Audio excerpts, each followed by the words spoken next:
Армысыздар, менің құрметті көрермендерім, сіздермен бірге мен тағы да Жансая. Менің арнама тіркеліп, лайк басып кетулеріңізді сұраймын. Құрметті мен көрермендерім, бүгін сіздерге жаңа туылған нәресте періштенің іші ауырып желденген кезде ол балаға қалай көмектесеміз, сол жайында мен сіздерге бүгін бірнеше кеңестер ұсынатын боламын. Ол үшін менімен бірге болыңыздар, видеоны соңына дейін көріңіздер.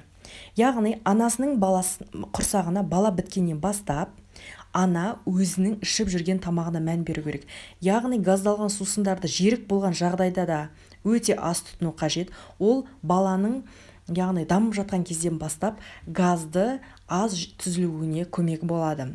Одан кейін бала дүниеге келгеннен кейін бала шырылдап жылайды. Ол іші ауырған кезде бірден анасының құшағына аңсайды, құшақтап жұбатса екен дейді.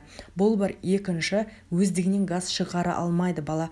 Яғни мына өмірге келгеннен кейін, жарық дүниеге келгеннен кейін сыртқы ортаның әсері бар. Анасының ішіп жатқан тамағы бар, яғни сүттен берілетін. Соның барлығын бала өздігінен шығара алмай, іште шаншу пайда болады. Яғни бұл шаншуды біз балаға аллергиялық реакция бермейтін, кез келген жаңа туған нәрестеге арналған маймен ішін сипалап гимнастика жасаймыз сағат тілімен. Солай газдың шығуына балаға көмектесеміз.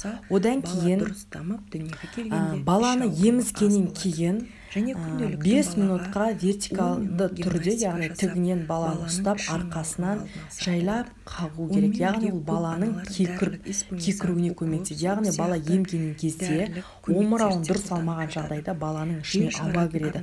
Сол ауаның шығаруына көмектеседі. Одан кейін баланы шомылдырған кезде, болмаса шомылдырғаннан кейін болмаса міндетті түрде балаға гимнастика жасалу керек. Велосипед айдату, сағат тілмен ішін уқалау деген сияқты.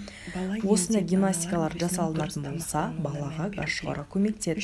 Және бірден бір тағы көмек бар, испумесан, укропная вода, яғни дәрігердің міндетті түрде кеңесімен беріп баланың желін шығаруға көмектесесіздер.